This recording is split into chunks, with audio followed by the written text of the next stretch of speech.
We've moved to a little different stage, we feel, in this case, this investigation.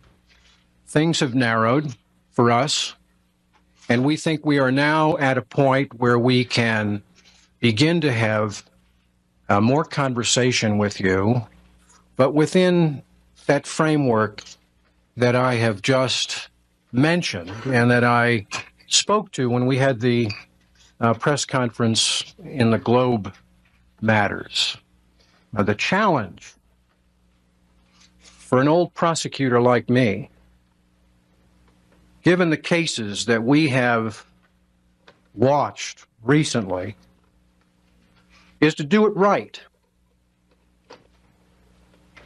not to use tricks, to seek out the best of the best to work on this case, because this is not Tom Kobe and Alex Hunter's case.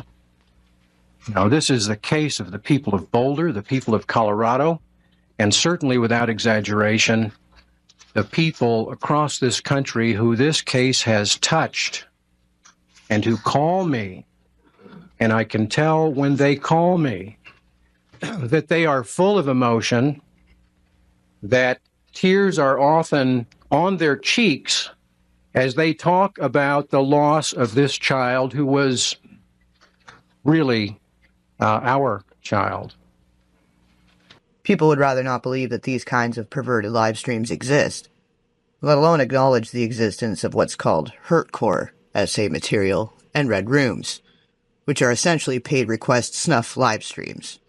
These dark corners of the internet are still considered to be urban legends, and yet there is rock-solid proof that they exist. One of the most prolific operators of such live streams and websites was named Peter Scully, who was indeed convicted for such crimes, and is most well known for the creation of one of the most infamous videos of this variety. I don't even want to tell you the title of this video, let alone describe its content, but that one video alone cost $10,000 per view, and we're talking the late 90s, early 2000s. So that was a lot more money than it is now. You can look them up and find out more for yourself if you so choose, but viewer discretion is strongly advised. Peter Scully is finally in jail, likely never to walk free again. So when you were on the run, how great was the urge?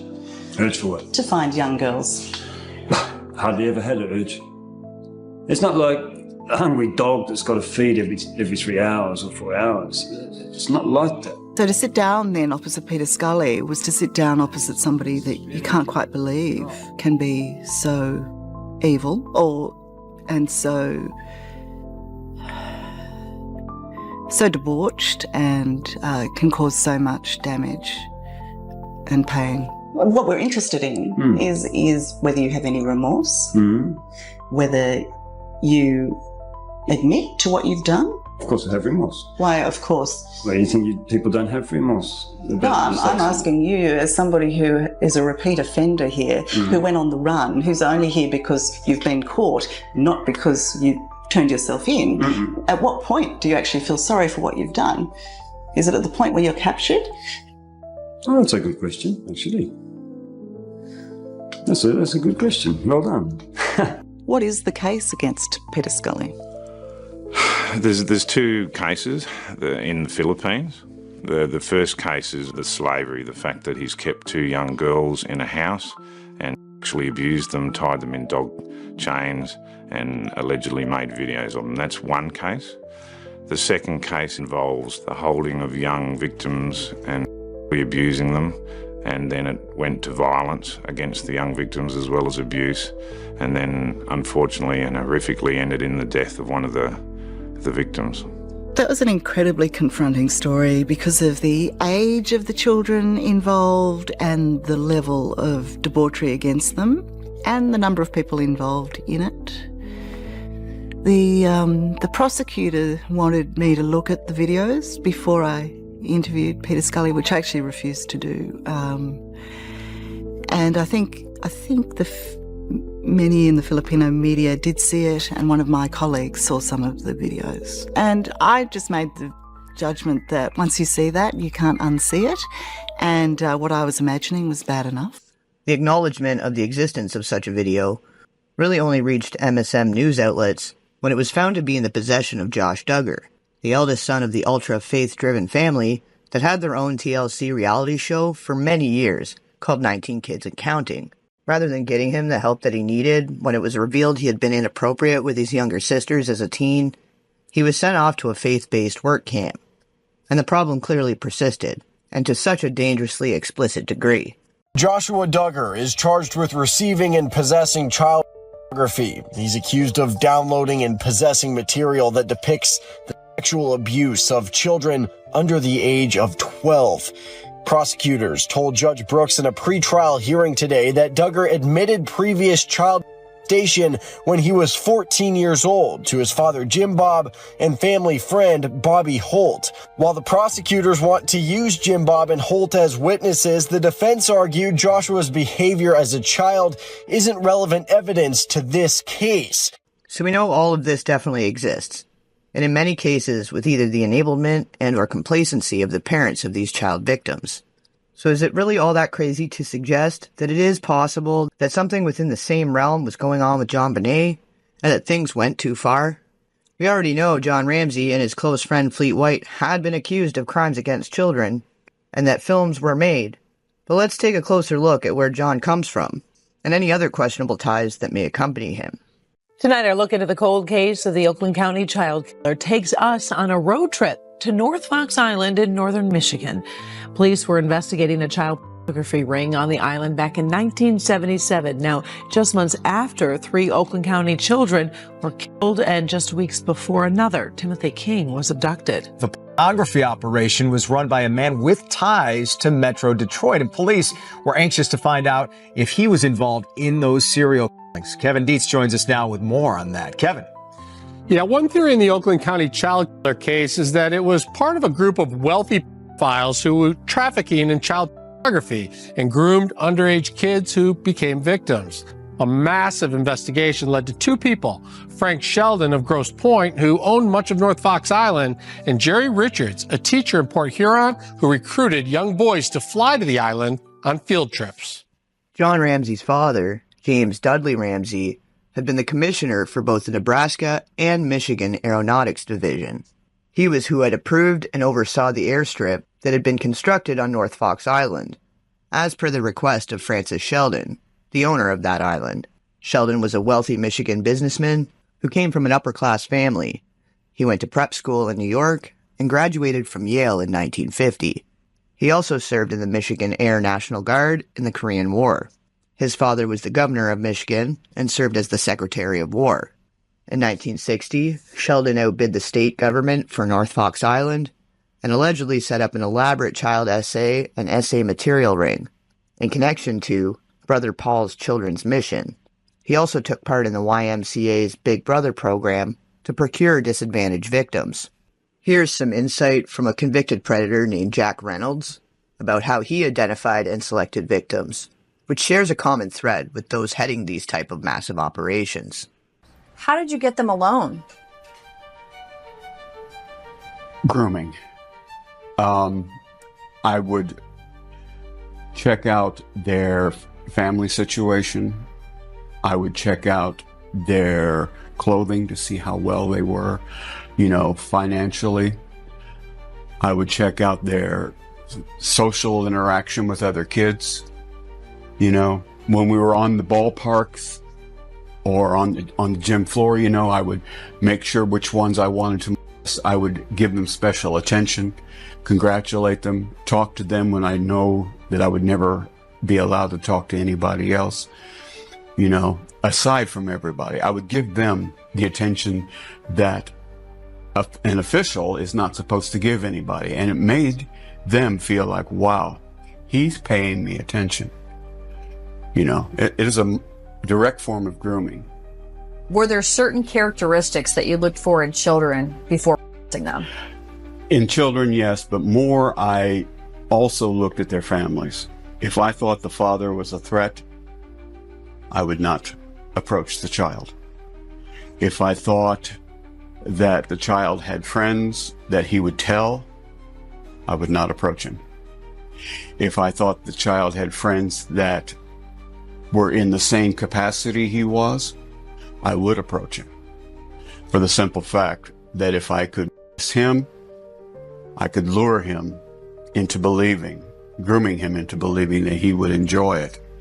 And therefore, I could manipulate him into having his other friends come and be molested by me as well. Francis Sheldon was born into wealth and prominence. His father was a real estate developer who built Rosedale Park and Grosse Pointe Farms, I believe. His family was very wealthy and owned major properties in the city of Detroit. He had property on North Fox Island, and we accessed the information about him through the school teacher that was arrested by the detective sergeant in St. Clair. He would fly friends and males that were interested in interacting to his property on North Fox Island. Had a filming operation there and had, horrible, horrible things. Frank Sheldon was introduced to us as Mr. Richard's uncle. This is my Uncle Frank. So, okay, well, this is Frank, and Frank owns the island and whatever, and we're, I remember getting on the plane, I was so excited. Me and Mike, and there's two other kids. I think one was a grade above us, and one was a grade below us, if I remember correctly. And I remember landing. I remember getting our stuff, getting our cabin, and, within an hour, we were naked on the beach. That's just how it was. If you live on an island, this is how they do it, in islands. So. And there's cameras, a lot all over the place, really.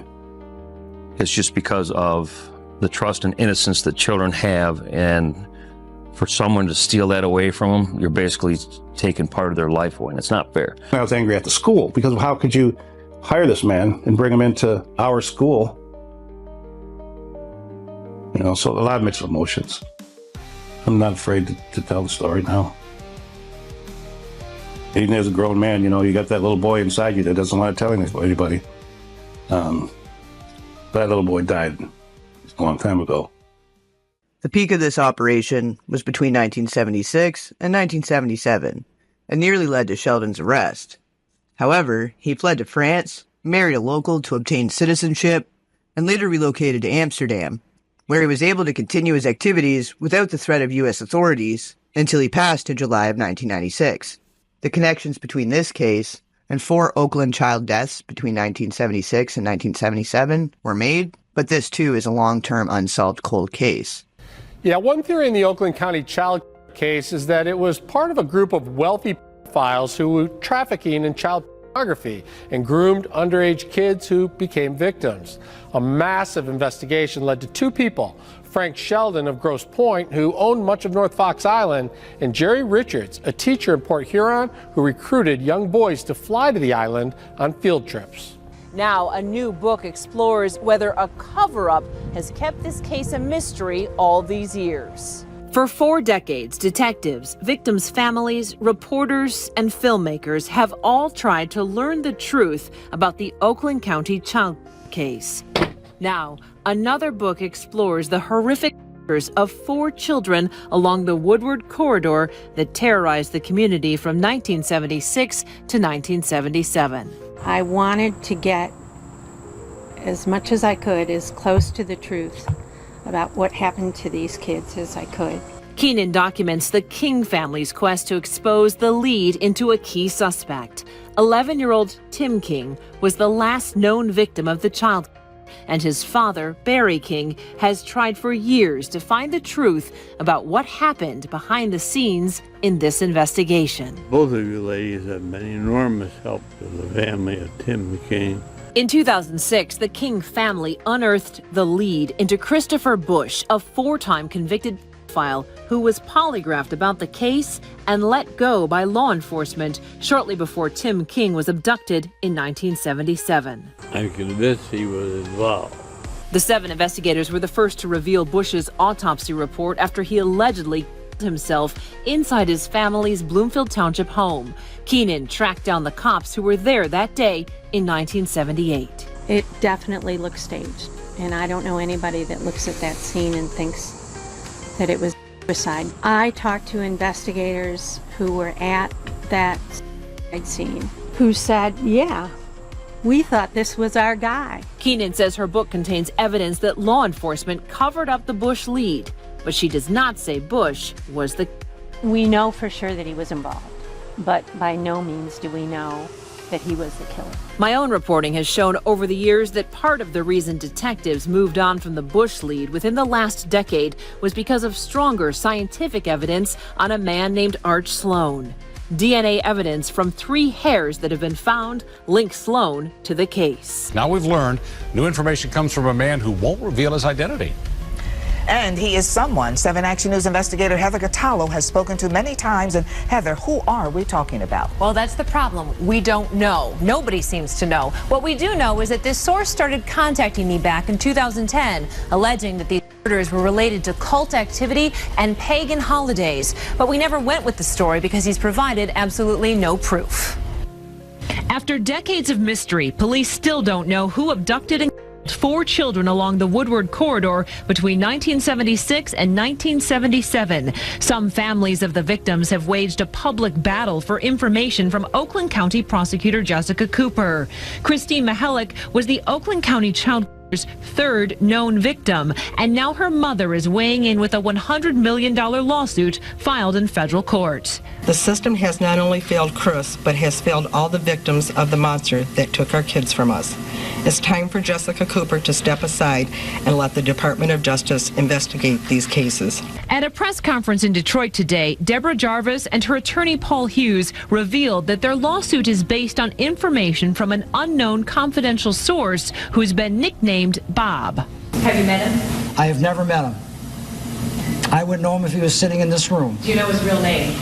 I don't know his real name. Based on the material Hughes included in the lawsuit, it's believed Bob is the same person who was contacting me anonymously in 2010. He said he could prove that there were more than just 4 victims of the child.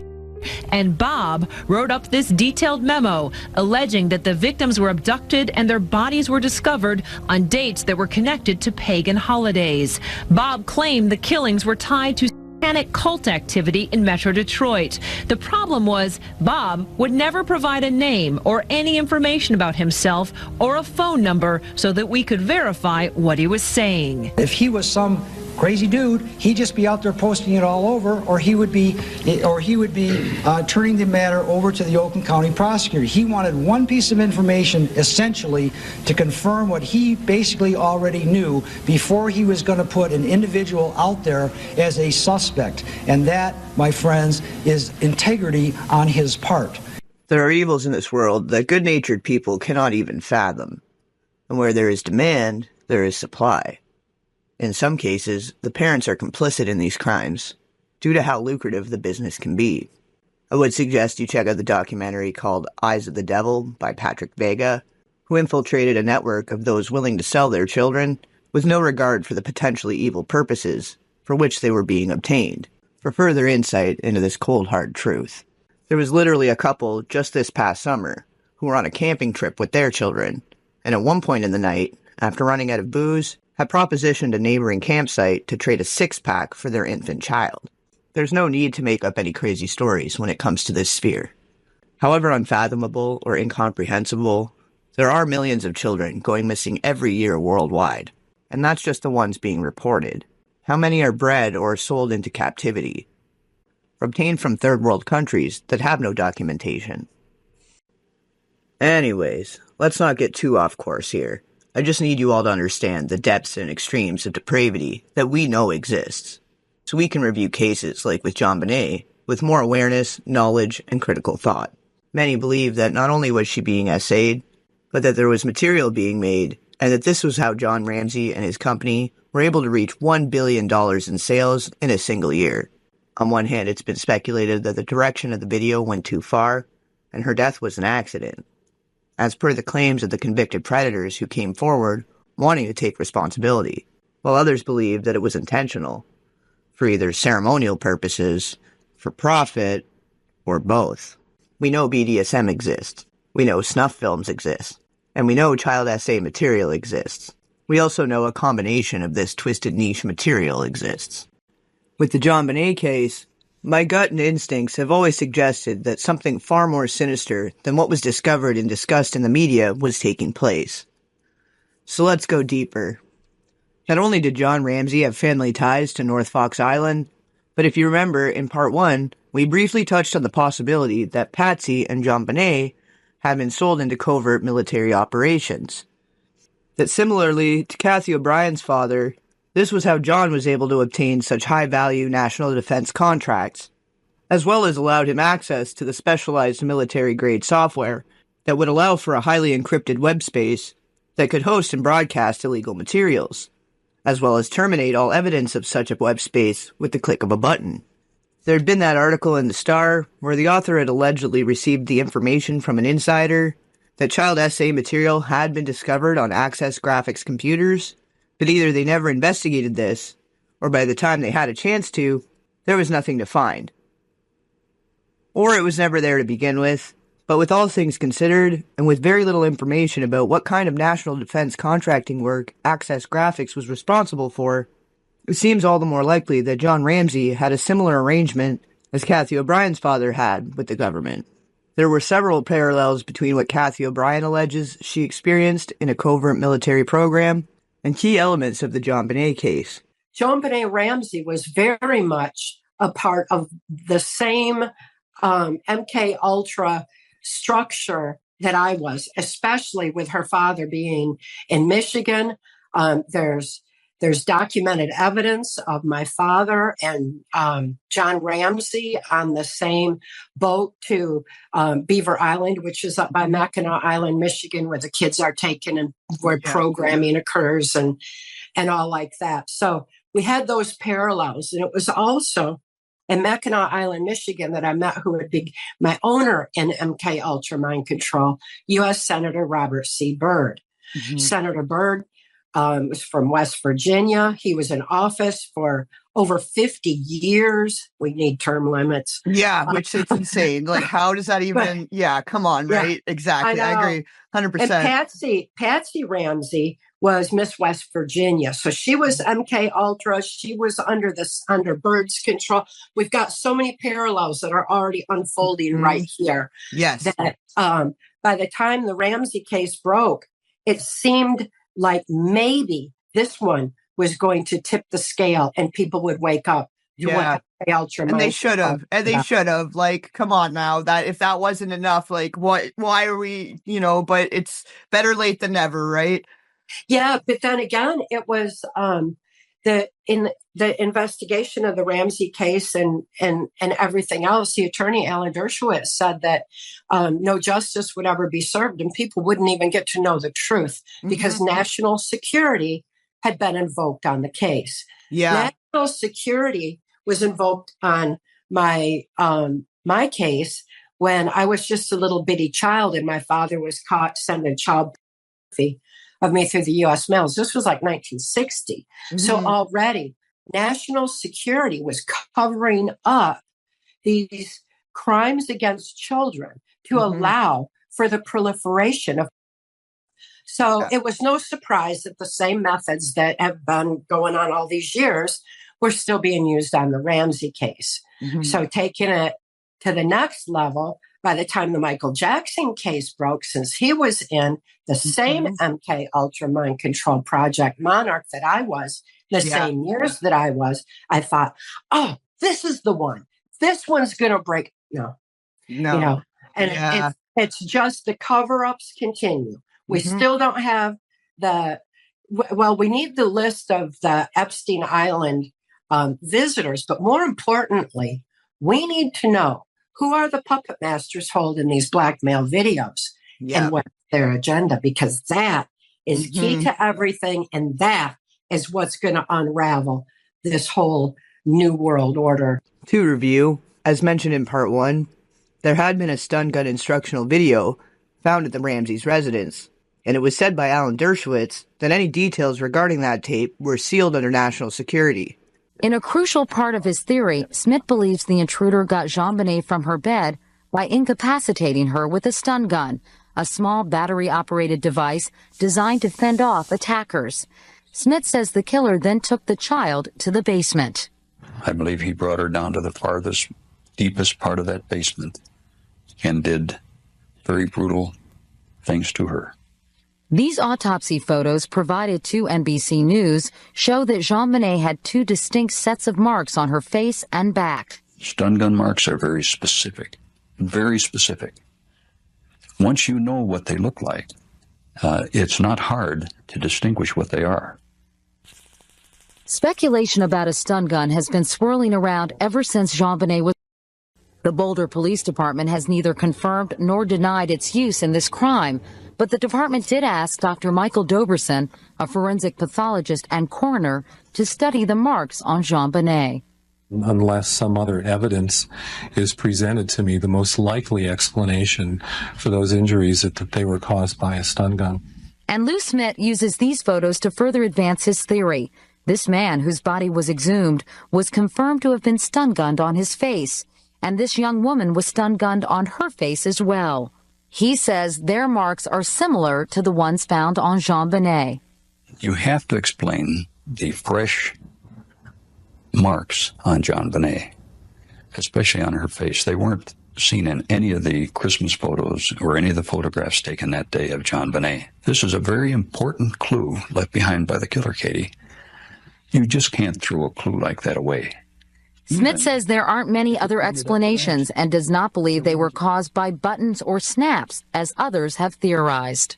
Not only do the marks on the back look like each other, but they're a certain distance apart, approximately 3.5 centimeters apart.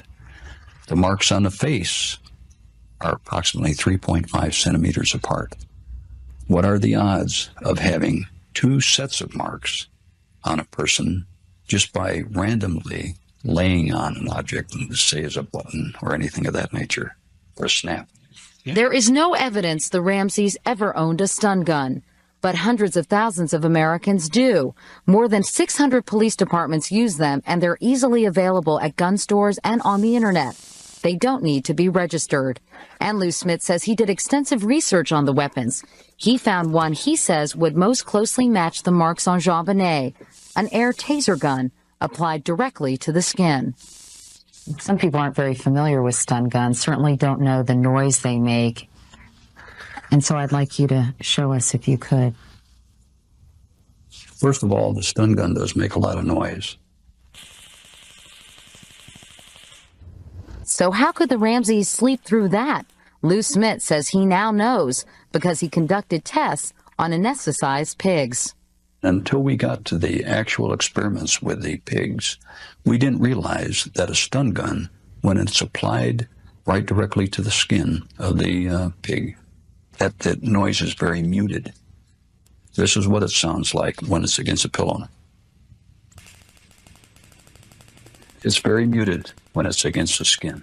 That's what it sounds like. And even more so when it was on the pig. But as much as Lou Smith believes his stun gun theory is relevant, he says it certainly didn't win many converts at the Boulder Police Department. So why were people so hesitant about accepting this stun gun theory? I suppose it's because it didn't fit into the promoting the Ramseys did it part of the equation. Some people have called you a delusional old man. I'd like to look at it as being a seasoned investigator.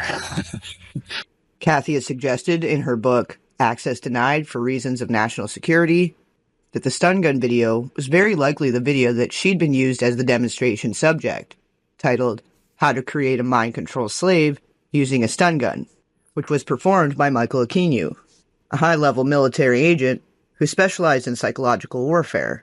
He who has also been mentioned by other survivors of this elaborate military operation that splintered the minds, bodies, and souls of countless individuals.